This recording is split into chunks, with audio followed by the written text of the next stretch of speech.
साथियों, कुरुक्षेत्र में ब्रह्म सरोवर पर आयोजित अंतर्राष्ट्रीय गीता महोत्सव में शामिल होना भी मेरे लिए बहुत विशेष रहा। मैं ये देखकर बहुत प्रभावित हुआ कि कैसे दुनिया भर के लोग दिव्य ग्रंथ गीता से प्रेरित हो रहे हैं। इस महोत्सव में यूरोप और सेंट्रल एशिया सहित विश्व के कई देशों के लोगों की भागीदारी रही। इस महीने की शुरुआत में सऊदी अरब में पहली बार किसी सार्वजनिक मंच पर गीता की प्रस्तुति की गई है। यूरोप के लातविया में भी एक यादगार गीता महोत्सव आयोजित किया गया। इस महोत्सव में लातविया, एस्टोनिया, लिथुआनिया और अल्जीरिया के कलाकारों ने बढ़ चढ़कर के हिस्सा लिया। साथियों, भारत की महान संस्कृति में शांति और करुणा का भाव सर्वोपरि रहा है। आप दूसरे विश्व युद्ध की कल्पना कीजिए, जब चारों ओर विनाश का भयावह माहौल बना हुआ था। ऐसे मुश्किल समय में गुजरात के नवानगर के जाम साहब महाराजा दिग्विजय सिंह जी ने जो महान कार्य किया, वो आज भी हमें प्रेरणा देता है। उस समय जाम साहब किसी सामरिक गठबंधन या युद्ध की रणनीति को लेकर नहीं सोच रहे थे, बल्कि उनकी चिंता ये थी कि कैसे विश्व युद्ध के बीच पोलिश यहूदी बच्चों की रक्षा होगी। उन्होंने गुजरात में तब हजारों बच्चों को शरण देकर उन्हें नया जीवन दिया, जो आज भी एक मिसाल है। कुछ दिन पहले दक्षिणी इजराइल के मोशाव नेवातिम में जाम साहब की प्रतिमा का अनावरण किया गया। यह बहुत ही विशेष सम्मान था। पिछले वर्ष पोलैंड के वार्सो में मुझे जाम साहब के स्मारक पर श्रद्धा सुमन अर्पित करने का सौभाग्य मिला था। मेरे लिए वो क्षण अविस्मरणीय रहेगा। मेरे प्यारे देशवासियों, कुछ दिनों पहले मैं नेचुरल फार्मिंग के एक विशाल सम्मेलन में हिस्सा लेने कोयम्बटूर गया था। दक्षिण भारत में नेचुरल फार्मिंग को लेकर हो रहे प्रयासों को देखकर मैं बहुत प्रभावित हुआ। कितने ही युवा हाईली क्वालिफाइड प्रोफेशनल अब नेचुरल फार्मिंग फील्ड को अपना रहे हैं। मैंने वहां किसानों से बात की, उनसे अनुभव जाने। नेचुरल फार्मिंग भारत की प्राचीन परंपराओं का हिस्सा रही है और हम सभी का कर्तव्य है कि धरती माँ की रक्षा के लिए इसे निरंतर बढ़ावा दें। साथियों, विश्व की सबसे पुरानी भाषा और विश्व के सबसे प्राचीन शहरों में से एक शहर, इन दोनों का संगम हमेशा अद्भुत होता है। मैं बात कर रहा हूं काशी तमिल संगमम की। 2 दिसंबर से काशी के नमो घाट पर चौथा काशी तमिल संगमम शुरू हो रहा है। इस बार के काशी तमिल संगमम की थीम बहुत ही रोचक है। लर्न तमिल, तमिल कर कलम। काशी तमिल संगमम उन सभी लोगों के लिए एक महत्वपूर्ण मंच बन गया है जिन्हें तमिल भाषा से लगाव है। काशी के लोगों से जब भी बात होती है तो वो हमेशा बताते हैं कि काशी तमिल संगमम का हिस्सा बनना उन्हें बहुत अच्छा लगता है। यहाँ उन्हें कुछ नया सीखने और नए नए लोगों से मिलने का अवसर मिलता है। इस बार भी काशीवासी पूरे जोश और उत्साह के साथ तमिलनाडु से आने वाले अपने भाई बहनों का स्वागत करने के लिए बहुत उत्सुक हैं। मेरा आप सभी से आग्रह है कि आप काशी तमिल संगमम का हिस्सा जरूर बने। इसके साथ ही ऐसे और भी मंचों के बारे में सोचें जिनसे एक भारत श्रेष्ठ भारत की भावना मजबूत हो। यहाँ मैं एक बार फिर कहना चाहूंगा, तमिल कलाचारम उयर्वानद, तमिल मोली उयर्वानद, तमिल इंडियाविन पेरुमिदम। मेरे प्यारे देशवासियों, जब भारत के सुरक्षा तंत्र को मजबूती मिलती है तो हर भारतीय को गर्व होता है। पिछले हफ्ते मुंबई में आईएनएस माहे को भारतीय नौसेना में शामिल किया गया। कुछ लोगों के बीच इसके स्वदेशी डिजाइन को लेकर खूब चर्चा रही। वहीं पुडुचेरी और मालाबार कोस्ट के लोग इसके नाम से ही खुश हो गए।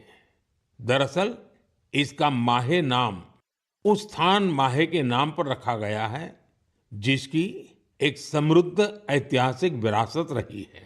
केरला और तमिलनाडु के कई लोगों ने इस बात पर गौर किया कि इस युद्धपोत का क्रेस्ट, उरुमी और कलारियपट्टू की पारंपरिक लचीली तलवार की तरह दिखाई पड़ता है।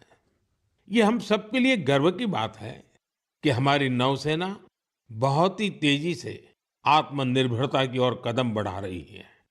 4 दिसंबर को हम नौसेना दिवस भी मनाने जा रहे हैं। ये अवसर हमारे सैनिकों के अदम्य साहस और पराक्रम को सम्मान देने का एक खास दिन है। साथियों, जो लोग नेवी से जुड़े टूरिज्म में रुचि रखते हैं, उनके लिए हमारे देश में बहुत सी जगह हैं जहां जाकर उन्हें बहुत कुछ सीखने को मिलेगा। देश के पश्चिमी तट पर गुजरात के सोमनाथ के पास एक जिला है दीव। दीव में आईएनएस खुखरी को समर्पित खुखरी मेमोरियल एंड म्यूजियम है। वहीं गोवा में नेवल एविएशन म्यूजियम है जो एशिया में अपनी तरह का अनूठा संग्रहालय है। फोर्ट कोची के आईएनएस द्रोणाचार्य में इंडियन नेवल मैरीटाइम म्यूजियम है। यहाँ हमारे देश की मैरीटाइम हिस्ट्री और इंडियन नेवी के इवोल्यूशन को देखा जा सकता है। श्री विजयपुरम, जिसे पहले पोर्ट ब्लेयर कहा जाता था, वहाँ समुद्री का नेवल मरीन म्यूजियम उस क्षेत्र के समृद्ध इतिहास को सामने लाने के लिए जाना जाता है। कारवार के रविंद्रनाथ टैगोर बीच पर वॉरशिप म्यूजियम में मिसाइलों और हथियारों की रिप्लिका रखी गई है। विशाखापट्टनम में भी एक सबमरीन, हेलीकॉप्टर और एयरक्राफ्ट म्यूजियम है जो इंडियन नेवी से जुड़ा है। मैं आप सभी से, विशेषकर मिलिट्री हिस्ट्री में रुचि रखने वाले लोगों से आग्रह करता हूं कि आप इन म्यूजियम्स को देखने जरूर जाएं। मेरे प्यारे देशवासियों, सर्दियां आ गई हैं और साथ ही सर्दियों से जुड़े टूरिज्म का भी समय आ गया है। दुनिया के कई देशों ने सर्दियों में होने वाले टूरिज्म को, विंटर टूरिज्म को अपनी अर्थव्यवस्था का बहुत बड़ा आधार बना दिया है। अनेक देशों में दुनिया के सबसे सफल विंटर फेस्टिवल और विंटर स्पोर्ट्स मॉडल है।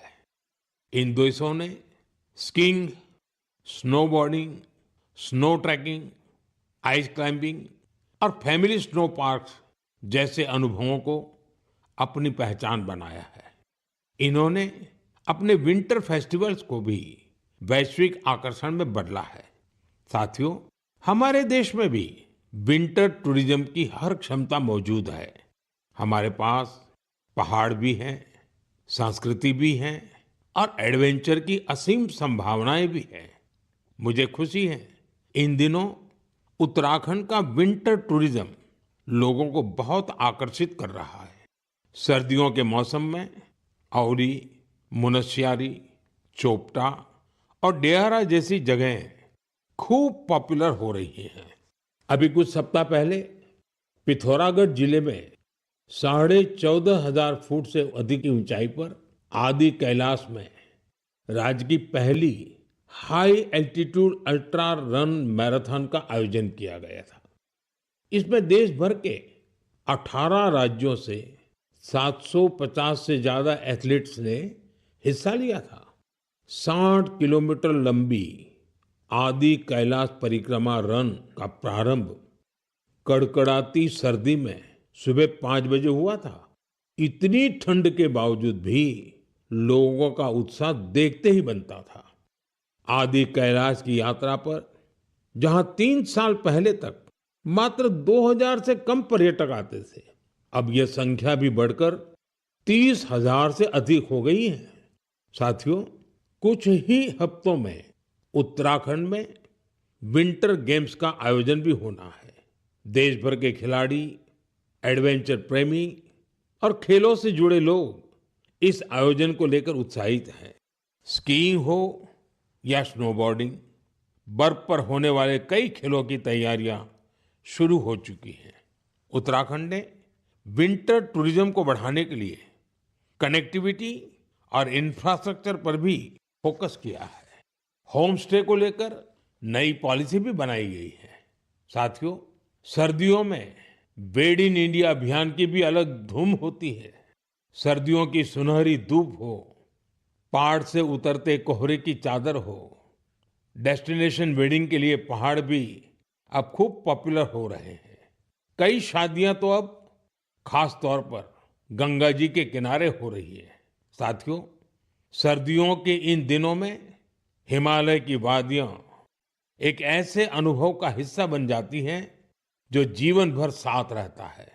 अगर आप इस सर्दी में कहीं जाने का विचार कर रहे हैं तो हिमालय की वादियों का विकल्प जरूर रखिएगा।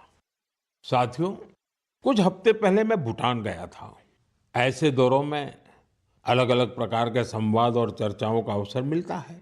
अपनी इस यात्रा में मैंने भूटान के राजा, वर्तमान राजा के पिताजी, जो खुद भी पहले राजा रह चुके हैं, वहाँ के प्रधानमंत्री और अन्य लोगों से मुलाकातें की। इस दौरान हर किसी से एक बात जरूर सुनने को मिली। सभी लोग वहाँ बुद्धिस्ट रिलिक्स यानी भगवान बुद्ध के पवित्र अवशेष भेजे जाने को लेकर भारतवासियों का आभार जता रहे थे। मैंने जब भी यह सुना तो मेरा हृदय गर्व से भर उठा। साथियों, भगवान बुद्ध के पावन अवशेषों को लेकर कई अन्य देशों में भी ऐसा ही उत्साह देखने को मिला है।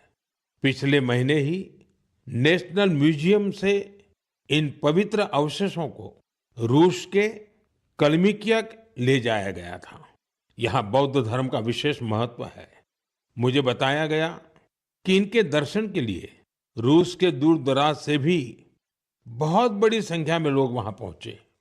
इन पवित्र अवशेषों को मंगोलिया, वियतनाम और थाईलैंड भी ले जाया जा चुका है। हर जगह लोगों का भारी उत्साह देखने को मिला है। इनके दर्शन के लिए थाईलैंड के राजा भी पहुंचे थे। पूरे विश्व में भगवान बुद्ध के पवित्र अवशेषों के प्रति इस प्रकार का गहरा जुड़ाव देखकर मन भाव विभोर हो उठता है। यह सुनकर बहुत अच्छा लगता है कि कैसे इस तरह की कोई पहल दुनिया भर के लोगों को आपस में जोड़ने का माध्यम बन जाती है। मेरे प्यारे देशवासियों, मैं आप सभी से हमेशा वोकल फॉर लोकल के मंत्र को साथ लेकर चलने की बात करता हूं। अभी कुछ दिनों पहले G20 शिखर सम्मेलन के दौरान जब विश्व के कई नेताओं को उपहार देने की बात आई तो मैंने फिर कहा वोकल फॉर लोकल। मैंने देशवासियों की ओर से विश्व के नेताओं को जो उपहार भेंट किए उसमें इस भावना का विशेष ध्यान रखा गया। G20 के दौरान मैंने दक्षिण अफ्रीका के राष्ट्रपति को नटराज की कांस्य प्रतिमा भेंट की। ये तमिलनाडु के तंजावुर की सांस्कृतिक विरासत से जुड़ी चौलकालीन शिल्पकला का अद्भुत उदाहरण है। कनाडा के प्रधानमंत्री को चांदी के अश्व की प्रतिकृति दी गई। यह राजस्थान के उदयपुर की बेहतरीन शिल्पकला को दर्शाती है। जापान के प्रधानमंत्री को चांदी की बुद्ध की प्रतिकृति भेंट की गई। इसमें तेलंगाना और करीमनगर की प्रसिद्ध सिल्वर क्राफ्ट की बारीकी का पता चलता है।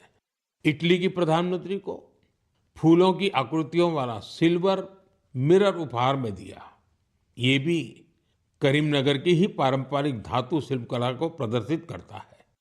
ऑस्ट्रेलिया के प्रधानमंत्री को मैंने ब्रास उर्ली भेंट की। ये केरला के मन्नार का एक उत्कृष्ट शिल्प है। मेरा उद्देश्य था कि दुनिया भारत के शिल्प, कला और परंपरा के बारे में जाने और हमारे कारीगरों की प्रतिभा को ग्लोबल मंच मिले। साथियों, मुझे खुशी है कि वोकल फॉर लोकल की भावना को देश के करोड़ों लोगों ने अपने जीवन का हिस्सा बना लिया है। इस साल जब आप त्योहारों की खरीदारी के लिए बाजार में गए होंगे तो एक बात आप सभी ने महसूस की होगी, लोगों की पसंद और घरों में आने वाले सामानों में एक साफ संकेत दिखाई दे रहा था कि देश स्वदेशी की ओर लौट रहा है। लोग अपने मन से भारतीय उत्पादों को चुन रहे थे। इस बदलाव को छोटे से छोटे दुकानदार ने भी महसूस किया। इस बार युवाओं ने भी वोकल फॉर लोकल अभियान को गति दी। आने वाले कुछ दिन में क्रिसमस और नए वर्ष पर खरीदारी का नया दौर शुरू होने वाला है। मैं आपको फिर याद दिलाऊंगा, वोकल फॉर लोकल का मंत्र याद रखें। खरीदें वही जो देश में बना हो, बेचे वही जिसमें किसी देशवासी की मेहनत लगी हो। मेरे प्यारे देशवासियों, भारतीय खेलों के लिहाज से ये महीना सुपरहिट रहा है। इस महीने की शुरुआत भारतीय महिला टीम द्वारा आईसीसी महिला विश्व कप जीतने से शुरू हुई, लेकिन उसके बाद भी मैदान पर और ज्यादा एक्शन देखने को मिला है। कुछ दिन पहले ही टोक्यो में डेफ ओलंपिक्स हुए हैं, जहां भारत ने अपना अब तक का सर्वश्रेष्ठ प्रदर्शन करते हुए 20 मेडल जीते हैं। हमारी महिला खिलाड़ियों ने भी कबड्डी वर्ल्ड कप जीतकर इतिहास ही रच दिया। पूरे टूर्नामेंट में उन्होंने बेहतरीन प्रदर्शन करके हर भारतवासी का मन जीत लिया। वर्ल्ड बॉक्सिंग कप फाइनल्स में भी हमारे खिलाड़ियों का प्रदर्शन शानदार रहा, जहां उन्होंने 20 मेडल जीते। साथियों, जिस बात की और भी अधिक चर्चा हो रही है, वो है हमारी महिला टीम का ब्लाइंड क्रिकेट वर्ल्ड कप जीतना। बड़ी बात यह है कि हमारी इस टीम ने बिना एक भी मैच हारे इस टूर्नामेंट को जीता है।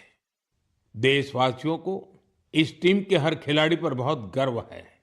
मेरी इस टीम से प्रधानमंत्री निवास पर मुलाकात हुई।